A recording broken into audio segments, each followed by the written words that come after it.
invited teachers and parents. 3 minutes സമയമാണ് തന്നിരിക്കുന്നത്. Okay, അനുഭവം സംഘം പറയാനാണ് വേറെ ഒത്തിരി സമയം എടുക്കും. പക്ഷേ ഈ സമയം അതിന് ഇൻസ്റ്റിറ്റ്യൂട്ട് അല്ല അല്ലേ? വിശന്നിരിക്കുന്നു രാവിലെ. ഓക്കെ, അപ്പോൾ തന്നെ 1 മിനിറ്റ് പോയി. ഒരു ദിവസം എത്ര സെക്കൻഡ് ഉണ്ട്? 86,400 സെക്കൻഡ് ഉണ്ട് ഒരു ദിവസം. ഞാൻ ഈ സെക്കൻഡ് എന്ന് പറഞ്ഞപ്പോൾ സെക്കൻഡ് ഒക്കെ പോയി. കുട്ടിയുടെ ഏറ്റവും വിലയുള്ള സാധനം എന്താണെന്ന് അറിയാമോ? ഒരു സെക്കൻഡ്. ഞാൻ ഏറ്റവും ഭംഗിയായി ജോൺ ഫിലിപ്പച്ചൻ ഏറ്റവും റിസൾട്ട് പറഞ്ഞു കഴിഞ്ഞു. സുല്ലച്ചൻ അതിനെ കൂട്ടിച്ചേർത്തു. ഇന്ററാക്ഷൻ ആയപ്പോൾ അത് ഫുള്ളായി. ഒരു ചോദ്യം മാത്രം ചോദിക്കും.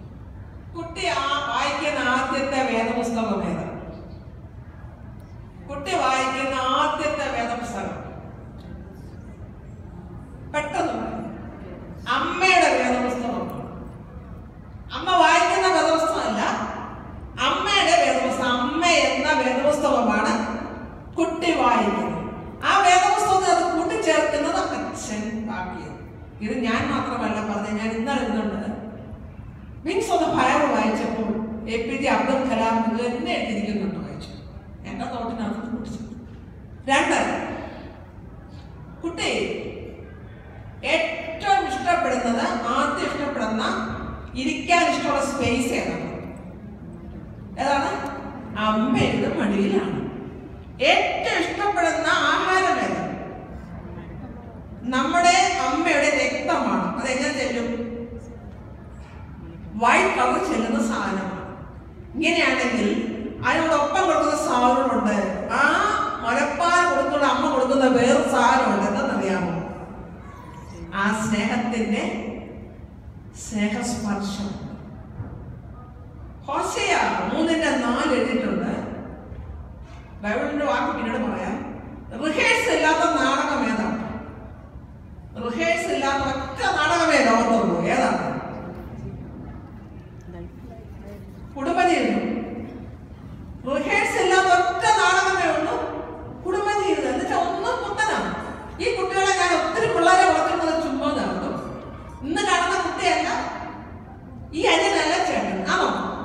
എന്തോ ഡിഫറൻറ്റ്. റിഹേഴ്സ് ഇല്ലാത്ത നാടകം കുടുംബമാണ്.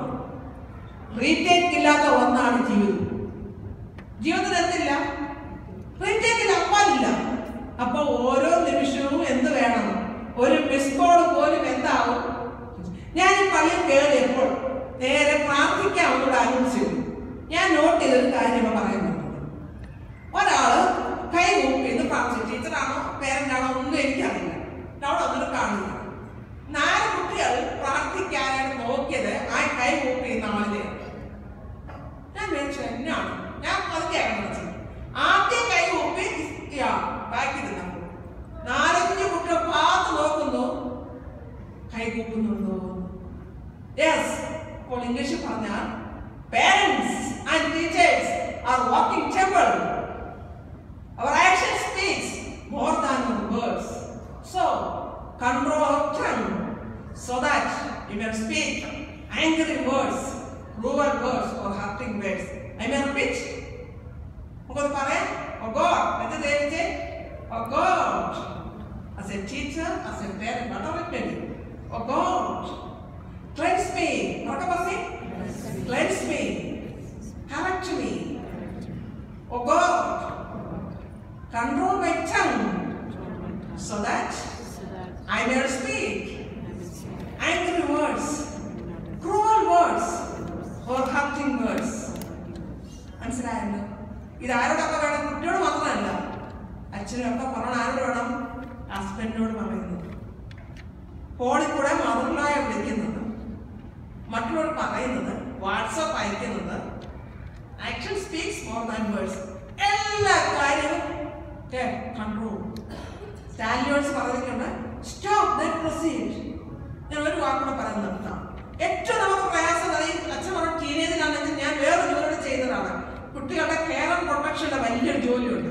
എന്ന് കത്തുന്ന വിഷയങ്ങളുമായി ഇങ്ങനത്തെ കുട്ടികൾ വരാതെ പീഡന കേസ് മൊത്തത്തിൽ വായിക്കുന്നില്ലേ? അതിന്റെ വേറെ കെയർ ആൻഡ് പ്രൊട്ടക്ഷന്റെ ജുഡീഷ്യൽ കൈകാര്യം ചെയ്യുന്നതാണ്. അപ്പൊ ഒത്തിരി പിള്ളേര് കുട്ടികളും പേരൻസിനാണ് വരുന്നത്. കുട്ടി പറയുന്ന സ്റ്റേറ്റ്മെന്റ് എടുത്തിട്ട് പേരൻസിനെ സ്റ്റേറ്റ്മെന്റ് എടുത്തു. എങ്ങും കുട്ടി വിടത്തില്ല, ഇങ്ങനെ നിൽക്കുമോ? കുട്ടി പറയുന്ന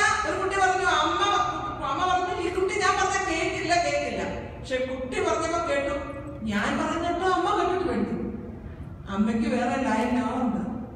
കുട്ടി പറയുന്നത് ഞമ്മൾ ഞെട്ടിപ്പോവും.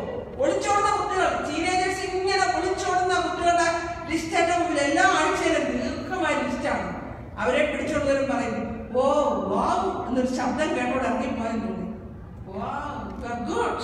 ഇത്ര കേട്ടാൽ മതി. ഈ ടീനേജേഴ്സിനാണ് സാർ പറഞ്ഞത് സൺഡേ സ്കൂൾ കയറാൻ സ്കിപ്പ് ചെയ്യുന്നത്. കുറച്ചുകൂടെ സ്വീറ്റായി എന്തോടുണ്ടെന്ന് കുട്ടിക്ക് തോന്നി. ആ സ്വീറ്റ് ഡിഷിന് വേണ്ടി കഴിക്കുന്നതല്ല, ഒരു സ്പർശം, ഒരു സ്നേഹത്തോടെ വാവ് പറയുന്ന വാക്ക് ഓ യു ആർ ഗുഡ് എന്ന് പറയുന്ന ഒറ്റ വാക്ക് കേട്ടാൽ മതി, കുട്ടി അവിടെ വീണിരിക്കും. ഞാൻ കുറച്ച് നാൾ എഞ്ചിനീയറിംഗ് കോളേജിൽ വർക്ക് ചെയ്ത. ഇവിടെ നിന്ന് +2 കഴിഞ്ഞ് എഞ്ചിനീയറിംഗ് വരുമ്പോൾ കാണാൻ എന്നാ ലോകം. ദിവസം കാണാൻ ഒരു കുട്ടി കാണാൻ ജനലൊരു ഒറ്റ ഇടിച്ചിട്ട് കൈയുടെ ഞരമ്പ് മുറിച്ചു എൻ്റെ ഇവിടെ ചാടി വരുവാ. ഞാൻ ചോദിച്ചു മോനെ എന്താ ചോദിച്ചാൽ പറയുന്നുണ്ട് ഞരമ്പ് മുറിച്ച് ആശുപത്രി കൊണ്ടുപോയി സർജറി ചെയ്ത് 2 ലക്ഷം രൂപ ഒറ്റ ദിവസം കടന്നു. ഞാൻ ചോദിച്ചു മോനെ എന്താണ് അവിടെ നീ പണി കാണിച്ചിട്ട് അടുത്തോട്ട് ചോദിച്ചു മിസ്സേ ഇങ്ങനെ മിസ്സേ അവളെന്നെ ചിരിച്ചില്ല. ഒറ്റ ഫൈനലി അവള് ചിരിക്കാൻ അവസാനത്തിൽ ഞാൻ പിന്നെ എന്നെ ജീവിക്കുന്നത് മോനെ 2 ലക്ഷം രൂപ പോയി കിട്ടില്ലടാ. ഞാൻ ചോദിച്ചു 2 പേരും മുടങ്ങി ഞാൻ പരീക്ഷ ചെയ്തില്ല കേട്ടോ. ആ പേപ്പർ അവൻ എഴുതാൻ പറ്റില്ല. നോക്കണം, വിചാരത്തിന് മുമ്പേ വികാരം വരുന്നു. ഹോശേയ 3:4 പറയുന്നുണ്ട് നിങ്ങൾ ഈ വഴിയെ മുമ്പേ പോയിട്ടില്ലല്ലോ, ഞാൻ ഈ വഴിയെ മുമ്പേ പോയിട്ടില്ലല്ലോ. So God give me wisdom and understanding. വാക്കുകൾ നിർത്താം. What is the difference between knowing and understanding? What is the difference? Knowing the child, you see, but understanding the child is difficult. Going in the inner mind of the child, you have to understand the inner feeling of the child. അവന്റെ ചുണ്ടിന്റെ വളവ് പോലും മനസ്സിലാക്കണം. കൈ തിരുമുമ്പോ മനസ്സിലാക്കണം something going in his mind. തലമുടി കുറച്ചു നേരം കുട്ടി വെട്ടുമ്പോൾ ആലോചിച്ചോണം something going in his mind. പെൺകുട്ടി കുറച്ചു നേരം ഞാൻ കുറച്ചു നേരം മുക്കിട്ട് മറിക്കുമ്പോൾ മനസ്സിലാക്കണം സംതിങ് ഹാപ്പനിങ്. ആ വായന വായിക്കാൻ എവിടുന്ന് ശക്തി ഉണ്ടെന്ന് അറിയാമോ? സൺഡേ സ്കൂളിലെ പാഠം പഠിക്കാനൊക്കെ ശക്തി എവിടുന്ന് വേണം? From the God. എവിടെ സ്പെല്ലിംഗ് മിസ്റ്റേക്ക് ആവും? Surrender before the God. For God give me wisdom and understanding to know the child properly. അത് കിട്ടിയാൽ മാത്രമേ നമുക്ക് എന്ത് ചെയ്യാൻ ഒക്കത്തുള്ളൂ. Then what is the problem? എപ്പോഴും പ്രശ്നമാണ് കുട്ടിക്ക്. പേരൻസ് മൊത്തം പറഞ്ഞ പ്രശ്നമാണെന്ന്. പ്രോബ്ലം ഞാൻ അതിന്റെ സ്പെല്ലിംഗ് ഒറ്റ വാക്ക് പറയട്ടെ. Please listen. 1 മിനിറ്റ് പറഞ്ഞു നിർത്താം. Problem what's the first letter? B. B patient. കുട്ടി എന്ത് വന്ന് പറഞ്ഞാലും തുള്ളിക്കൊണ്ടരുത്. കർത്താവിന് എപ്പോഴും അങ്ങനെയായിരുന്നു, ശാന്തമാണ്. B patient. Then what's the next letter? Read the problem carefully. Yes. Why he is saying so? Why he is behaving so? Read the problem carefully. The next chapter? Oh, observe. Oh, be cool. Oh, be cool. തടുക്കണം. ബന്ധപ്പെട്ട് വ്യവഹാരത്തിൽ കയറി പുറപ്പെടുന്നത്. ബന്ധപ്പെട്ട് വ്യവഹാരത്തിൽ കയറി പുറപ്പെടുന്നത്. അടുത്ത next chapter B. എന്താണ്? Behave properly. Behave properly. ഇതൊക്കെ ചാടും നമ്മൾ. കുട്ടിയോട് പെട്ടെന്ന് ഷൗട്ട് ചെയ്യരുത്, കുട്ടി ചാടി കളയും. Next letter L. Look the problem. Look at alternative. കുട്ടി പറയാ എനിക്ക് ഇപ്പൊ മൊബൈൽ തന്നേ പറ്റുള്ളൂ. കഴിഞ്ഞ ദിവസം ഞങ്ങളുടെ നാട്ടിലൊരു കുട്ടി ചെയ്ത് അമ്മയെ അടിച്ച ശരിയാക്കി. എന്നിട്ട് എന്നാണ് കാണിച്ചത്? അമ്മ എനിക്ക് മൊബൈൽ വാങ്ങിച്ചു തന്നു, എനിക്ക് ബൈക്ക് വാങ്ങിച്ചു തന്നു. എന്നെ അമ്മയാ ഒറ്റയാട് കൊടുത്തു അമ്മയ്ക്ക്. ഞാൻ ചോദിച്ചു മോനെ അപ്പൊ അവനെ ഒന്ന് ഡൈവേർട്ട് ചെയ്യും. You have to channelize the emotion of the child. While he is demanding something, channelize the emotion of the child properly through the word of God. Then next letter E. Evaluate what I am doing, what I am telling. Evaluate. Always evaluate. Stop and evaluate. Then last letter M. Make it as an adventure. ഓരോ പ്രശ്നത്തിൽ നമ്മൾ സട ഉടനെ എഴുന്നേറ്റണം. APJ Abdul Kalam പറയുന്നത് ഓരോ വിഷയവും എന്നെ വലിയ technology ആക്കി മാറ്റി. എൻ്റെ അമ്മയുടെ ഹോണസ്റ്റിയും സെൽഫ് ഡിസിപ്ലിനുമാണ് എന്റെ ജീവിതത്തിൽ ഹോണസ്റ്റ് ആണ്, സെൽഫ് ഡിസിപ്ലിൻ ആണ്. ഫാദറിന്റെ ഗുഡ്നെസ് ആണ് ഈ എയറോപ്ലെയിനെ കൈകാര്യം ചെയ്തപ്പോൾ പപ്പായുടെ ആ ഡിസിപ്ലിനാണ് ഞാൻ ആക്കിയത്. അപ്പോൾ കുട്ടി പറയണം, എൻ്റെ കൂടെ തന്നെ താമസിച്ച സ്ത്രീയുണ്ട്, എനിക്ക് ഞങ്ങളുടെ വീട്ടിലെ റെന്റ് കൊടുത്ത സ്ത്രീ ഒരു അമ്മയാണ്. 5-6 ദിവസം വർക്കുണ്ട്. ഒറ്റ ദിവസം അവർ പോകപ്പെടുന്നു. ഹോസ്പിറ്റൽ നേഴ്സാണ്. ആ കുട്ടിക്ക് മുഴുവൻ ബൈബിൾ സ്റ്റോറിയും പറഞ്ഞു കൊടുക്കുന്നത് ഞായറാഴ്ച രാവിലെ എഴുന്നേറ്റ 2 മണിക്ക് സൺഡേ സ്കൂളിൽ കോളേജ് സെന്റ് ഹൗസിലേക്ക് പോകുന്നതിന് മുമ്പ് ഈ സ്റ്റോറി മുഴുവനും അമ്മ ഇങ്ങനെ പറഞ്ഞുകൊണ്ടാണ് അരി വാർക്കുന്നത്, കറിക്ക് അരിയുന്നത്, അമ്മയുടെ മോടെ തലയിൽ എണ്ണ തേക്കുന്നത്, എല്ലാം ചെയ്യുന്നത്. ഈ സ്റ്റോറി മുഴുവൻ പഠിക്കും. അപ്പോൾ ആദ്യം ആർക്കാണ് ട്രാൻസ്ഫോർമേഷൻ വരുന്നത്? ആർക്കാണ് പഠിക്കേണ്ടത്? ആരാണ്? ഞാൻ. നമ്മൾ പഠിക്കണം. നമ്മൾ പഠിക്കുമ്പോൾ കുട്ടിയും പഠിക്കും. എന്തിനാണ് കുട്ടി സൺഡേ സ്കൂളിലേക്ക് വരുന്നത്? എല്ലാവരും ചോദിച്ചാൽ കൺക്ലൂഷനാണ് പറയാൻ പോകുന്നത്. എന്തിനാണ് കുട്ടി സൺഡേ സ്കൂളിൽ വരുന്നത്? അച്ഛനാണ് ആദ്യം പറഞ്ഞത്. ദൈവത്തെയും അവന്റെ പുത്രനായ യേശു ക്രിസ്തുവിനെ പറ്റിയുള്ള അറിവിലും വിശ്വാസത്തിലും കുട്ടി വളരാൻ. ദൈവത്തെയും പറയാം, അവന്റെ പുത്രനായ യേശു ക്രിസ്തുവിനെ പറ്റിയുള്ള അറിവിലും വിശ്വാസത്തിലും വളരാൻ. എന്തിനാണ് അറിവിലും വിശ്വാസത്തിലും കുട്ടി വളരുന്നത്? കുട്ടിക്ക് ഒരു രൂപാന്തരം ഉണ്ടാകാൻ. എന്ന് വിശ്വാസത്തിലെ കുട്ടിയെ നയിക്കാൻ. അടുത്ത് എന്താണ്? കുട്ടിക്ക് ആ മാറ്റം ഉണ്ടായി എന്തുണ്ടാകും? ഈ രൂപാന്തരം സമൂഹത്തിന്റെ മാറ്റത്തിന് കാരണമാകാൻ. നമ്മളാരും 10-30 വർഷം അല്ല 50 വർഷം ലോകത്ത് കാണില്ല. ഈ കുട്ടിയാണ് ഈ ലോകത്തെ എന്ത് ചെയ്യേണ്ടത്? മാറ്റിമറിക്കേണ്ടത്. ഉറക്കെ പറയാം, ദൈവത്തെയും അവന്റെ പുത്രനായ യേശു ക്രിസ്തുവിനെ പറ്റിയുള്ള അറിവിലും വിശ്വാസത്തിലും എന്റെ കുട്ടി വളരണമേ. ഈ അറിവും വിശ്വാസവും കുട്ടിയുടെ രൂപാന്തരത്തിന് കാരണമാകണമേ. ഈ രൂപാന്തരം സമൂഹത്തിന്റെ രൂപാന്തരത്തിന് യേശുക്രിസ്തുവിന്റെ വ്യക്താക്കളായി തീരുവാൻ ജീവിതയാത്രയിൽ വഴിതെറ്റുവിൽ തറച്ചു നിൽക്കുമ്പോൾ കൈത്താങ്ങായി മോനെ ഞാൻ നിങ്ങളുടെ കൂടെയുണ്ട്, ഭയപ്പെടേണ്ട ഞാൻ നിന്നെ കൂടെയുണ്ട്. അസുഖം വരുമ്പോൾ ഞാൻ നിന്നെ സൗഖ്യമാക്കുന്ന യഹോവയാകുന്ന ശബ്ദം, തളരുമ്പോൾ ഞാൻ നിന്നെ മഹത്വപോലെ അണിയിക്കുന്ന ശബ്ദം കേൾക്കാൻ ഇടയാകട്ടെ. ഞാൻ ഓഫീസിൽ ഫയലെടുത്തിട്ടുണ്ട്, പേരതാത്തൊത്തിനുണ്ട് എടുക്കുന്നതിന് ഞാൻ ഒറ്റ വാക്ക് പ്രാർത്ഥിച്ചാണ്, 4 കാര്യം പ്രാർത്ഥിച്ചാണ് എൻ്റെ ഫയൽ കൊടുക്കുന്നത്.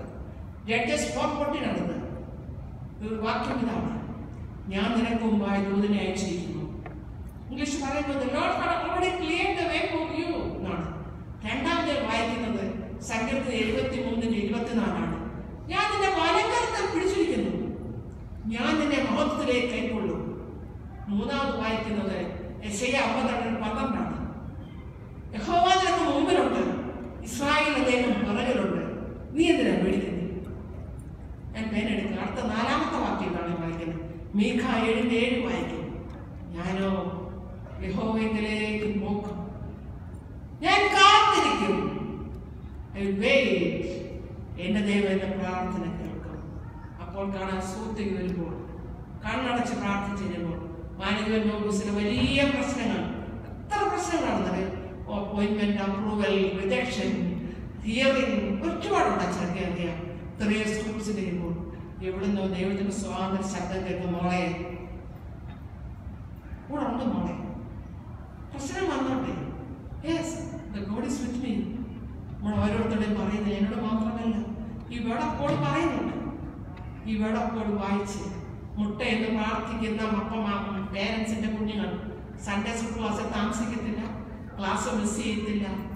ടീച്ചേഴ്സിന് പ്രത്യേകം പറയാനുള്ളത്, listen the children carefully, listen the children carefully, let them stay, let them talk. നമ്മുടെ സ്നേഹത്തിൽ ഈ പുഞ്ചിരിയിൽ എന്തുണ്ടാവാതിരിക്കട്ടെ? വഞ്ചന ഉണ്ടാകാതിരിക്കട്ടെ. കുട്ടിക്ക് തിരിച്ചറിയാം, എന്നാ പറഞ്ഞാലും ആരൊക്കെയായാലും ദൈവത്തിന്റെ മുത്തുകളായി വളരാൻ ടീച്ചേഴ്സ് പ്രാർത്ഥിക്കണം, ദൈവമേ എൻ്റെ വാക്കുകളെ നീ കാത്തുകൊള്ളണമേ. പേരൻസ് പ്രാർത്ഥിക്കണം, ടീച്ചേഴ്സിന്റെ വാക്കുകളെ കാത്തുകൊള്ളണമേ. പേരൻസ് പ്രാർത്ഥിക്കണം, ദൈവമേ മുത്തുകളെ വളർത്താൻ ഞാൻ ഈ വഴി ഇതുവരെ പോയിട്ടുണ്ടല്ലോ, റിഹേഴ്സലാവുന്ന നാടകമാണ്, ഹെൽപ്പ് മീ. വാക്കുകൾക്ക് ഇത്രയും നേരം ശ്രദ്ധിച്ചത് നന്ദി. അച്ഛൻ സമയത്തിനും പ്രത്യേകം നന്ദി. Thank you.